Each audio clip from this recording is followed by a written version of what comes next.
नमस्कार विद्यार्थ्यांनो, माझे नाव माद्री राजभर आहे. मी तुम्हाला हिंदी हा विषय शिकवणार आहे. आज विद्यालय तुमच्या स्वागत करत आहे. आज जो आपला 10वा धडा आहे त्याचं नाव काय आहे? रात का चौकीदार. काय आहे त्याचं नाव? रात का चौकीदार.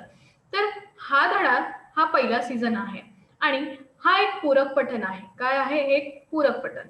तर चला बघूया या धड्यात काय दिले आहे. मी तुम्हाला सांगितले आहे की हे काय आहे? पूरक पठण आहे. तर लेखक कोण आहे? सुरेश कुशिहा तन्मय. कोण आहे? सुरेश कुशिहा तन्मय. आणि आता आपण यांचा परिचय बघणार.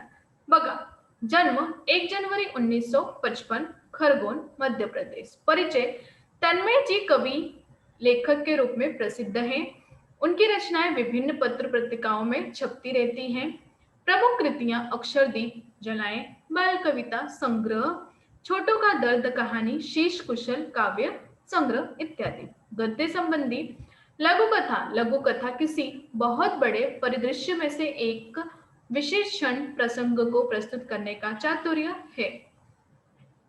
प्रस्तुत पाठ में लेखक ने चौकीदार के माध्यम से जहां इस पैसों से जुड़े लोगों की ईमानदारी कर्तव्यनिष्ठा को दिखाया है, वहीं कुछ लोगों की मुफ्तखोरी को दर्शाते हुए जनजागृत करने का प्रयास किया है। इथे काय दिले आहे लेखकने? जे चौकीदार आहे त्यांनी आपल्या रक्षक, त्यांना आपण रक्षण असं पण म्हणतात, कारण ते आपल्या स्वतःची रक्षा नाही करते, आमची रक्षा करते, आमच्या घराची रक्षा करते, आमच्या लोकांची रक्षा करते, सगळ्या लोकांची रक्षा करते. तर यात रक्षाकरांचा जेव्हा आपण पैसे देते तर आपण लोकांचा साठी ते किती कार्य करते. आणि यात लोकांसाठी एकदा माणूस असा पण आहे जे मुफ्तखोरी आहे, कारण हा माणूस त्यांना पैसे नाही देते, असा लेखकचा मत आहे. तर चला बघूया. बघ, दिसंबर जनवरी की हाड़ कपाती ठंड हो, झमाझम बरसती वर्षा, या उसम भरी गर्मी की रातें. इथे काय म्हणाले कवी?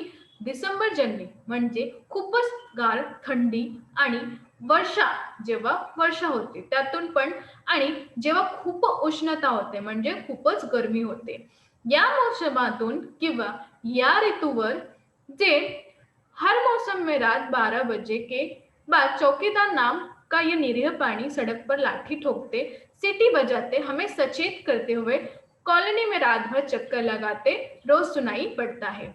आणि इथे म्हणाले आहे लेखक की हा जो 3 ऋतू आहे या यातून बघा, हा 3 ऋतूंमध्ये यातून एक निरीह प्राणी कोण आहे? जो रात्री 12 वाजे चौकीदार असा निरीह प्राणी आहे, जो रस्त्यावर किंवा मार्गावर सडकवर लाठी ठोकत जाते, सिटी वाजवत जाते आणि आम्हाला सचेत करते की हा कॉलनीमध्ये रातभर म्हणजे रात्रीभर चक्कर लागणाऱ्याची ड्युटी त्याची चालली आहे, असं आम्हाला ऐकायला येते. हर महीने की तरह पहली तारीख को हल्के से गेट बजाकर खड़ा हो जाता है साहब जी पैसे. आणि हर महिन्याच्या पहिल्या तारीखला ते गेट वाजवते, खूपच शांतपणे गेट वाजवते आणि काय म्हणाते? साहब जी पैसे. कितने पैसे? वो उनसे पूछते आणि तेव्हा ते विचारते कि किती पैसे झाले. साहब जी 1 रुपया रोज के हिसाब से महीने के 30 रुपए, आपको तो मालूम है. आणि तो उत्तर काय देते की साहब जी 1 रुपया 1 दिवसाचा, तर 30 दिवसाचा किती झाले? 30 रुपये. तर तुम्हाला तर हे माहिती आहे. अच्छा, एक बात बताओ बहादुर, महीने में तुम्हें कितने घरों से पैसे मिल जाते? आणखीन त्याला एक प्रश्न विचारले की तू मला सांग की महिनाभर म्हणजे 1 महिनाभर तुला किती घराचे पैसे भेटते? तर आणखीन बघूया. साहब जी ये पक्का नहीं है, कभी 60 घर से तो कभी 50 से. तो म्हणाले की हे खरंच पक्की नाही आहे, कधी 60 घराचे तर कधी 50 घरांचे. तीज त्योहार पर बाकी घरों से भी कुछ मिल जाता है. आणि जेव्हा त्योहार असते, तीज असते, तेव्हा मला काही घराचे पण पैसे भेटते. इतने में ठीक ठाक गुजारा हो जाता है हमारा, आणि या पैशाचा आम्ही लोकांचा काही ठीक ठाक गुजारा होऊन जाते.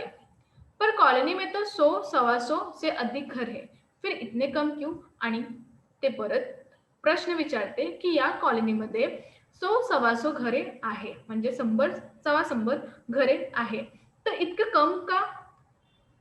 तो फिर तुम उनके घरों के सामने सीटी बजाकर चौकसी रखते हो की नहीं, उसने पूछा. आणि त्यातून तो म्हणाले की ज्या घरा लोकांना त्यांना पैसे नाही देते, म्हणजे तुला पैसे नाही देते, तर तू त्या घराची चौकशी नाही करते का, असा प्रश्न आहे. हाँ साहब जी, चौकसी रखना तो मेरी जिम्मेदारी है. तो काय म्हणते की चौकसी ठेवणार ही माझी जबाबदारी आहे. मैं केवल पैसे के लिए काम नहीं करता, मी फक्त पैसेसाठी काम नाही करते. फिर उनकी चौकसी रखना तो और जरुरी हो जाती है. आणि ज्या लोकांनी मला पैसे नाही देते त्यांच्या घराशी ते खूप अतिशय बातमी है कि मैं चौकसी करते. भगवान नहीं करे यदि उनके घर चोरी वोरी की घटना हो जाए तो पुलिस तो फिर हमसे ही पूछेगी ना.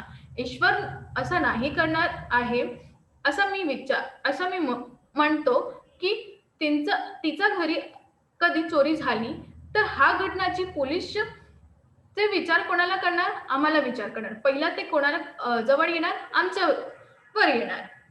और वे भी हम पर झूठा आरोप लगा सकते हैं कि पैसे नहीं देते इसलिए चौकीदार ने चोरी करवा दी. आणि हा आरोप पण होते की पैसे नाही दिले तर यांचा घरात चोरी केलेली होती. कोणी केलेली? चौकीदारने.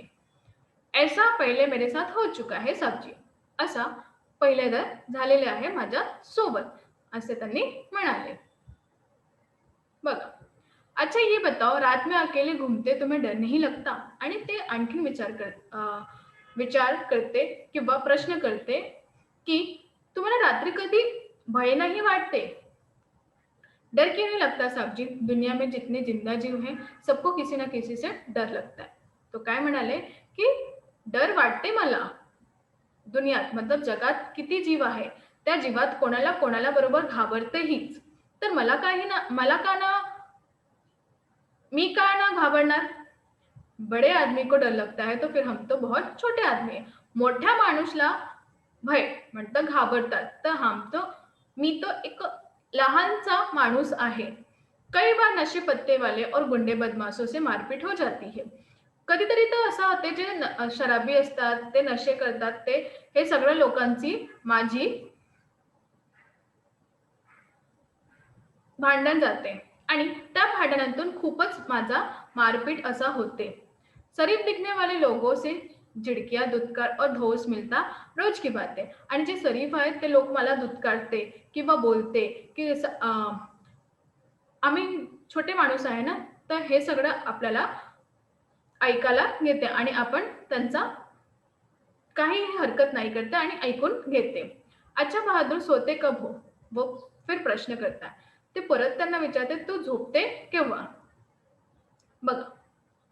तर आज आपण काय शिकलो? आज आपण हे शिकलो, जो आपला चौकीदार आहे त्यांचा मान्य करावा, कारण ती रात्री नाही झोपते, आपल्या घराची चौकशी करते किंवा लोकांची चौकशी करते. आपल्या जर घरात आले आहेत, आपण जेव्हा नाही राहते तेव्हा ती चौकशी करते आणि त्यांचा पण मान करावा. त्याला दुत्कार असा नाही करायचा आणि ते आपली जाणची जबाबदारी नाही घेते, लोकांची रक्षक करते आणि त्यांना मान्य करावा, नाही की त्यांचा दुत्कार करावा. धन्यवाद.